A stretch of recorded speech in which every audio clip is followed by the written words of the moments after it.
crafty friends, it's Jess from jesscrafts.com, and today I'm here with another Doodlebug 6x6 paper pad video. I'm going to use up the entire paper pad as well as these mini icon stickers to create 22 cards.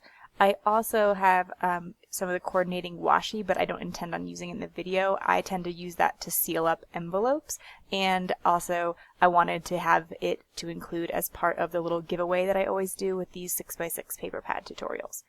So, to get started, I always go through the paper pad and I pull out these cut apart sheets that are included so that I can trim those up and get them ready to go for card making.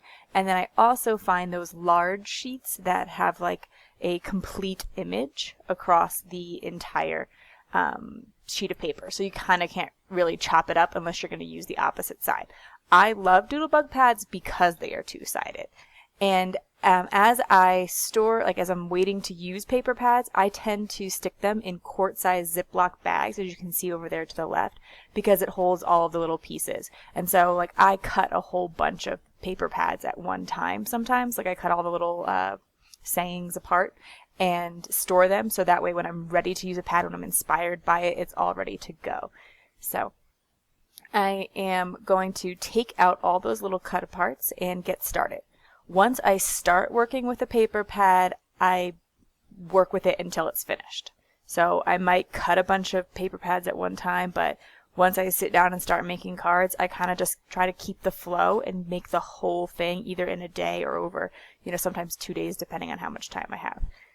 Here what I'm doing is separating the sentiments.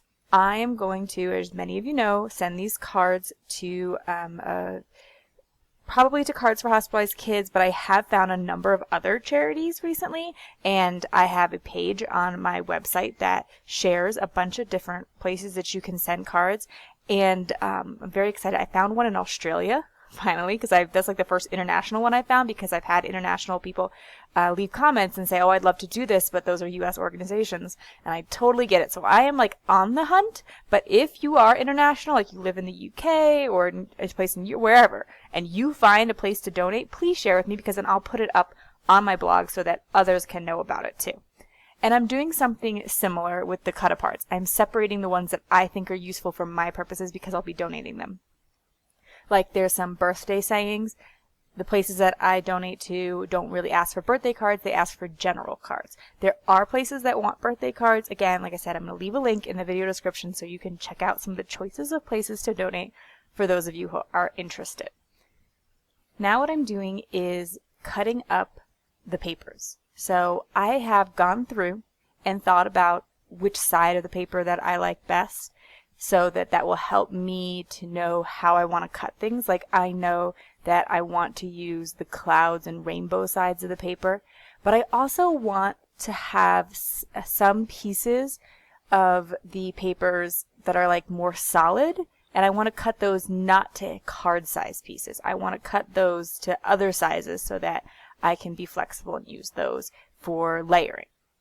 But this striped paper was a little bit challenging because it has a couple birthday sentiments along the bottom there, even though I tried to kind of trim away a birthday sentiment along the bottom where it says, I think, hello birthday girl or something, and happy birthday. I got those off, but I still had the Make-A-Wish, and I'm going to cover that up later so that it doesn't say birthday, but I can still use all those fun stripes on the pattern.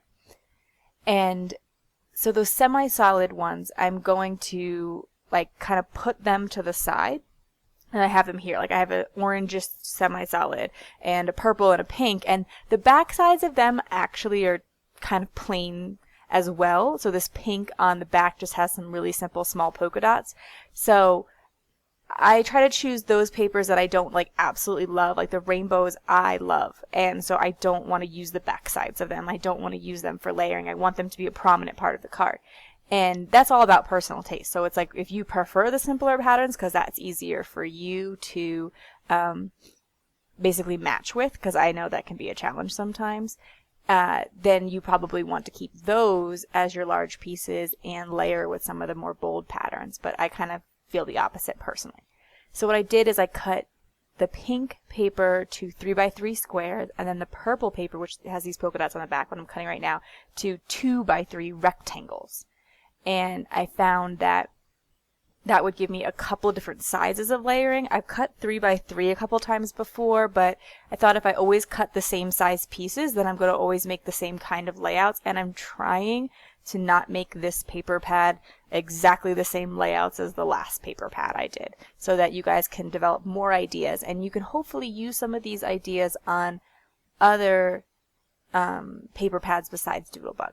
And I'm going to have some other non-Doodlebugs. I already did one, but hopefully there'll be more in the future for you to enjoy as well.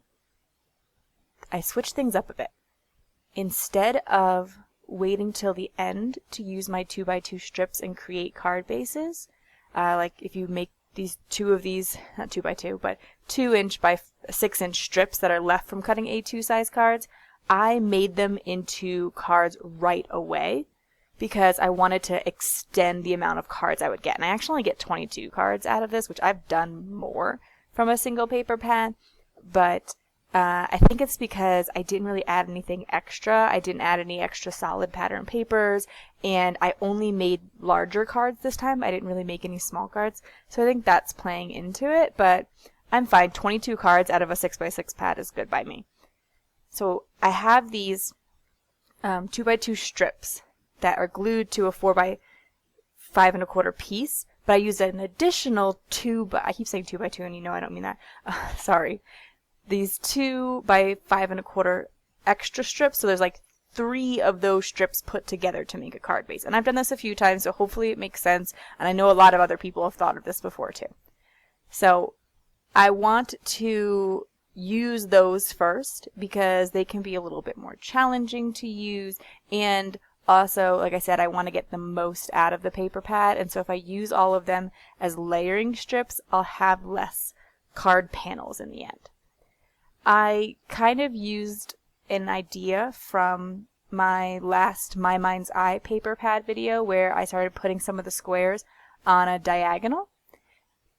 When I did it on this particular paper, I actually kind of didn't love it in the end because I didn't really think at first that I put it on a diagonal on top of diagonal paper, and my diagonal doesn't line up with the diagonals on the paper. So I don't really think any little kid is going to be like, oh my gosh, what terrible design. But it did a little bit bother me personally. I was like, I probably should have thought about that as I layered it, or maybe not use the diagonal striped paper with this technique. But anyway, I laid the square down. I cut off what was like hanging over the edge and moved that little extra piece. Like that's not, trash, or well, it doesn't have to be. You can certainly toss it if you prefer not to have that little extra square. But I think moving it to another part of the card adds a little bit of interest to it. And so that's what I did. I didn't throw that piece away. I just kind of made it a little extra piece. And then I took some of the stickers and made a little scene. And if you notice, I put 3 stickers around my unicorn, creating a visual triangle. And that's going to come up a handful of times in this video as a way of thinking about how should you place things. And I'm just adding a little bit of extra adhesive there because I did not think when I was gluing it down earlier and didn't add enough. I do probably add a little bit more adhesive than some people just because I figured these cards are going to be handled by children and they might not be quite as delicate as an adult, and so I want to make sure that they stick and they don't fall apart. Also, they're going to be in a big box and I'm going to send it to an organization who's going to reorganize them to send them to the hospital, and so I just want everything to like stay in good shape and really be stuck down well as they are handled.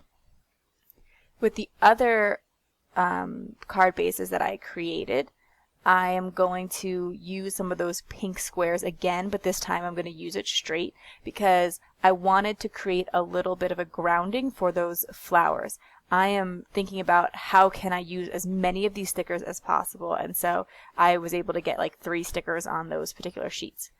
As I was going through, I don't try to add a lot to the 6x6 paper pads because I want to show you how much you can really do with just paper, but I also want to use my stash, and I'm imagining that a lot of you probably have a decent stash as well and would like to use some of it up, and you want to use your paper pads, but you also want to use all the other things that are pretty that we have acquired over the years. And so I'm again going to show how to use some ribbon with the cards. I did this with the At the Zoo pad as well, which is another Doodlebug paper pad that I did a couple weeks ago. So both of them can hopefully give you some ideas.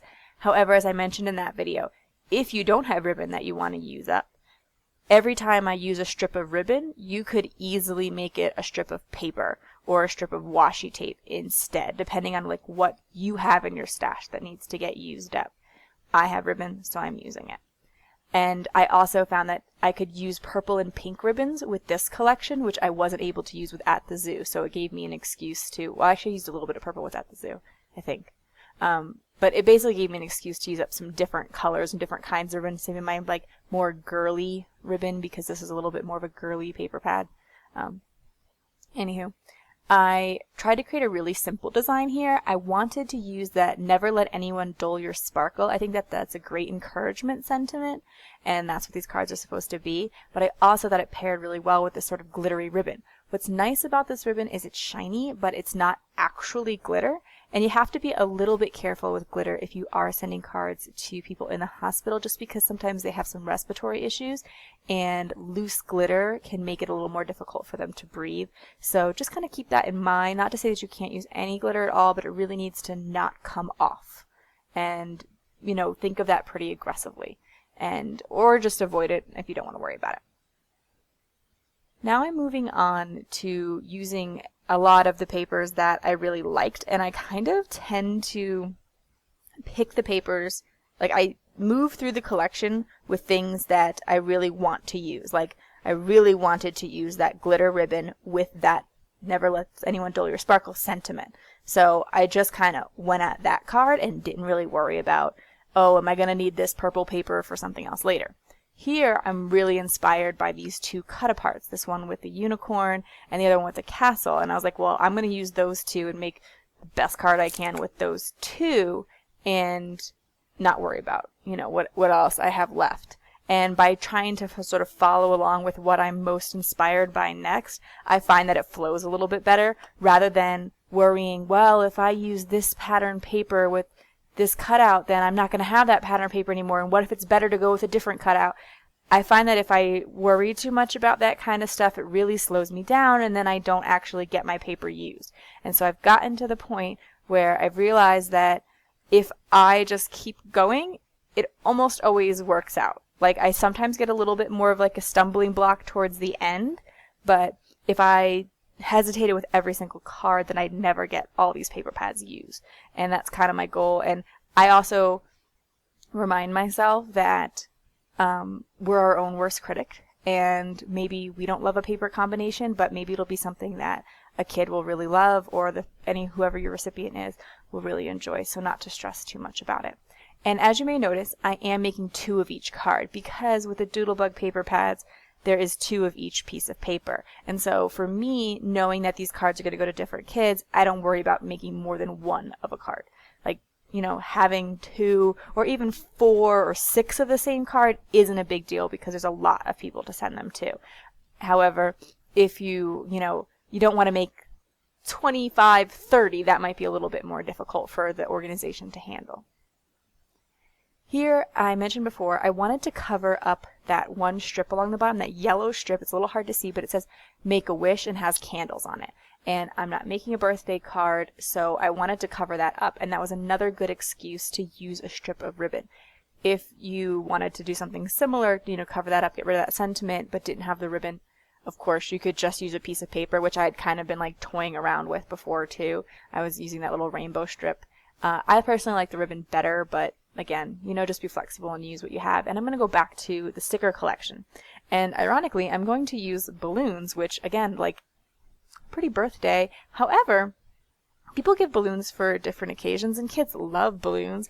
I teach first grade, and if I gave my kids balloons to play with on a random Tuesday, they'd be fine. So they'd enjoy it.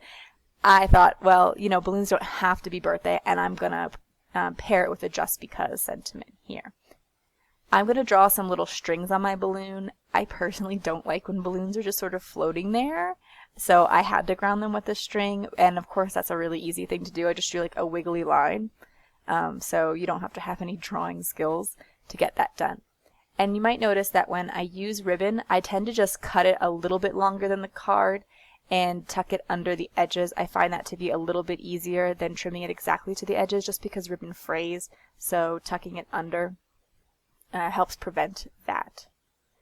When I have a coordinating blog post that pairs with this video, just so that you can have the measurements. I do mention some of the measurements as I'm speaking, but I know that as I'm doing the voiceover, but I know that it can be hard to catch everything that I'm saying or remember everything that I'm saying. So I'm hoping by including the measurements on the blog, that will be helpful to some of you that are trying to create similar cards, maybe with a different paper pad, or even just trying to recreate them, which of course you're welcome to do. And here I am again going with like the next thing that inspired me most. I wanted to use that little ice cream, and I also thought it would pair well with that purple. If you think about it, green and purple are opposite on the color wheel, so they are complementary colors. And I try to use little cheats and tips like that sometimes to help me with my color matching. This paper collection, like all paper collections, they're pretty easy to coordinate because the colors are meant to go together. Whoever designed this paper pad kind of did the hard work of thinking about how the colors went with each other, and it all coordinates and matches, so you don't have to stress too much about it, but also considering those little tips can be helpful as well. So with taking a color wheel and looking, what's opposite on the color wheel, things that are opposite tend to look really good, or things that are right next to each other. And I popped that up with some foam tape just because I had put that thick ribbon underneath it, and so if I tried to glue it straight down onto the ribbon, it would have been all lumpy and bumpy. So the ribbon just helped it to, so the foam tape just helped it to be a little bit smoother and lay flatter. Now I really wanted to use this rainbow paper. However, I kind of was running out of layering pieces, like those little 2x3 and 3x3 pieces, but I knew that because the rainbows and clouds were kind of busy, I couldn't just put something down on them. It would look kind of like it was getting lost, and I needed something to ground it in a sense, or something to layer it on, and so that's why I pulled in these strips of paper. And you can see that I fuss with it a lot to try to figure out what works. I turn papers over, I try a couple different sentiments, and I certainly recommend you try the same thing. And not to get too caught up on using one thing. Like I had started with the rainbow, but in the end decided the cloud background looked a little bit better. So, start with something in mind, but also be a little bit flexible. And I am going to, even though I was layering that stuff on top of the rainbow, I don't actually use the rainbow for that card. I use the clouds. And so I still have the rainbow. And I had originally wanted to use this sentiment, playing with fairies, ride a unicorn, swim with a mermaid, something like that. And it says rainbows at the end. It says chase rainbows. So I was like, well, since that sentiment mentions rainbows, it'll be perfect to go with the rainbow card, but I needed to come up with a slightly different design. And so again, I'm going to use that 2x3 layering piece and a 4x3 1/4 inch strip to sort of ground what's going on there. If I were to just sort of put it in the middle of the rainbows, it would just look really busy and you wouldn't really know where to look. So by layering a little bit of solid stuff with pattern, it tends to, it's not 100% solid, but you could use solid. It tends to just kind of make everything look a little smoother and more grounded. So as you can see, I don't have very much left. I have some sentiment strips. I have a bunch of cutouts. Well, I guess not a bunch, a handful of cutouts. And that's about it. So I don't have any more A2 size card base. I don't have any more 4x5 1/4 cards or pattern paper pieces. So now I kind of move on to my sort of tried and true. If I have a bunch of cutouts at the end, what I tend to like to do is layer them in sort of like a, I don't know if this is quite color blocking. I'm not entirely sure what color blocking is. And these aren't just colors. But basically I like line them up like a grid. I hope that makes sense. And so I'm just taking an A2 size card base and sort of positioning these around on the base to fill it, yet leave a little bit of space in between each one. And honestly, it's really tricky to do. because you have to make sure that the two pieces you're working with are the same exact size. And even though I try to cut everything straight and nice, my 2x2, it's allegedly 2x2 rainbow, isn't quite the same size as my allegedly 2x2 little piece at the top left where there's like a cake and a present and all that. Like, they're supposed to both be 2x2s, but they're not exactly. And that purple piece is supposed to be a 2x3, and so is the Dream Big. But again, if the other two don't match, then it doesn't work out. And so, like, you just kind of have to fuss with it a little bit. And I wish I could offer better advice than that, but, when you're getting towards the end, it does become a little bit more of a fussy process. So, I have all of my cards finished, and I am ready to, I could just glue them all to a card base and call it done. But I had a few sentiments left, and I thought, well, why would I, just get rid of these sentiments? And I also had a few stickers left. Like, I had all of those solid hearts along the bottom.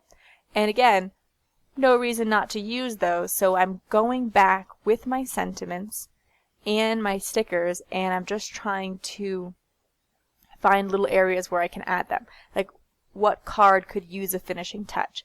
And I think that sometimes we stress and think we have to completely finish a card before we can move on to the next card. Like, if you want to add any embellishments to the card, do it now before you move on to the next one. But because I'm crafting in a session of trying to use a whole paper pad, I don't really think like that. I am always thinking, well, if it works out towards the end, I could always add a little extra embellishment, but I'll tend to add that embellishment to a bunch of them at one time. And I'm going to do that a little bit more in a minute. Not only am I going to add some extra stickers here and there, I'm going to go in with some rhinestones and with some corner rounding, which is not really an embellishment, but still a little detail to the card. And I kind of do those more in batches because that works for me.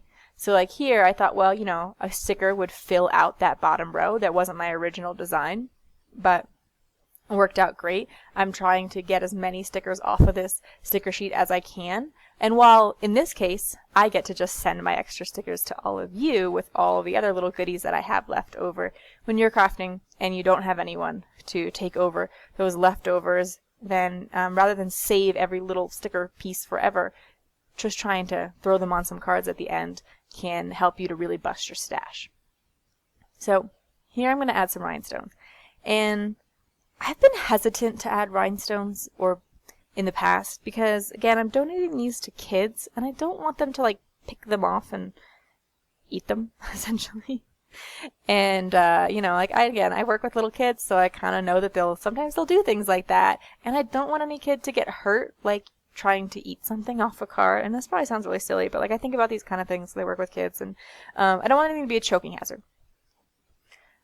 That's why I'm not going to use buttons, because those are bigger and really could be a problem. These are pretty tiny, so even if they manage to get it off and eat it, I don't really think they're going to choke on these tiny little gems, and so I'm trying to keep that in mind. Whereas buttons, I still hesitate, because again, those are a little bit thicker, could get stuck in an airway. But again, these, and I just said but again 7 times, sorry.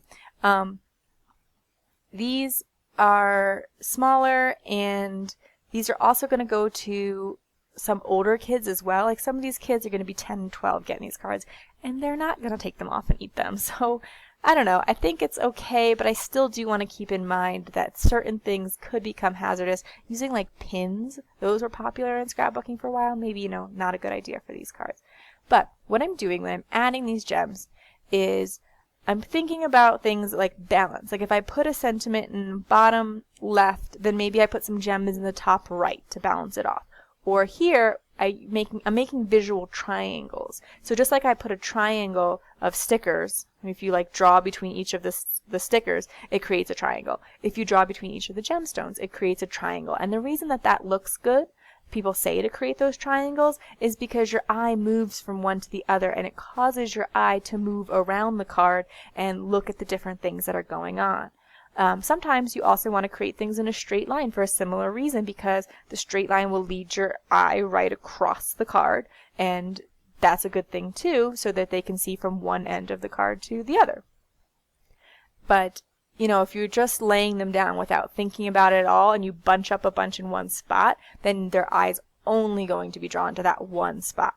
And if you notice on this cut apart where it says never let anyone dull your sparkle, there is a visual triangle already there. They have created a little bit of, there's like little star images in 3 spots on this little cut apart. And so when I added my gems, I kept that in mind.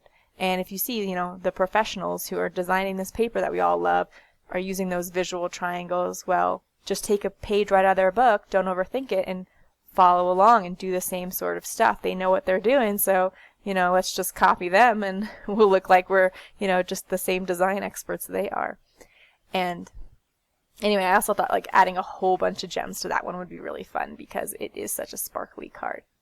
Now, once I had a bunch of gems placed and I created a little, you know, little visual triangles and groupings and et cetera, and hopefully that was helpful and not just a waste of your time to watch me glue gems down.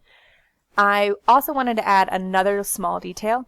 I have these corner rounders, and they're from We Are Memory Keepers, I believe, and I've had them for years. I love them, but I don't always use them. Like, I kind of go for a while with like forgetting that they're there. And this one isn't even just a plain corner rounder. It has like these little, it says, I think it's called a scallop. Yeah. And there's a scallop and a cloud on it, so they're like little bumps. And I thought, well, that'll add just a little bit of extra interest. I think that the cloud and scallop one work a little bit better for feminine cards, where I tend to use a plain corner rounder for masculine cards. Not a hard and fast rule, though, of course.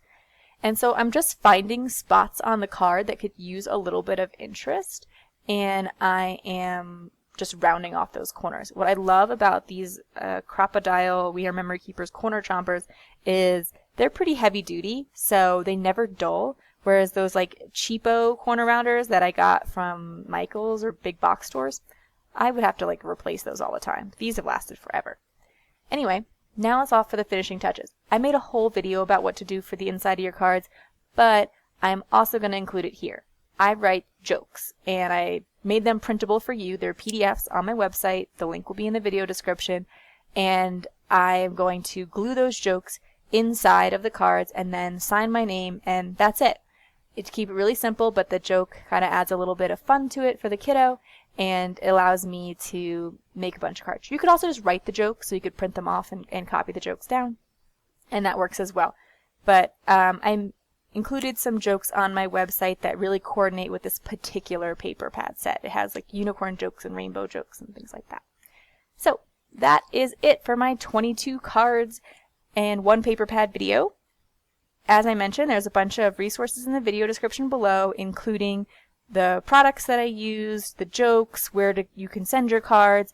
You can also find the coordinating blog posts with the measurements, and then some links to things like my online class or my Instagram. And if you would, please share this video, give it a thumbs up if you like it. I appreciate that you guys take the time to, you know, leave me some love in those ways.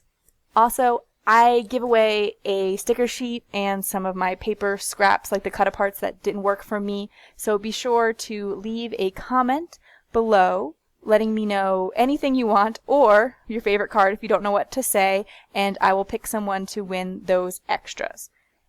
Thank you so much for watching. I really appreciate it. Have an awesome day.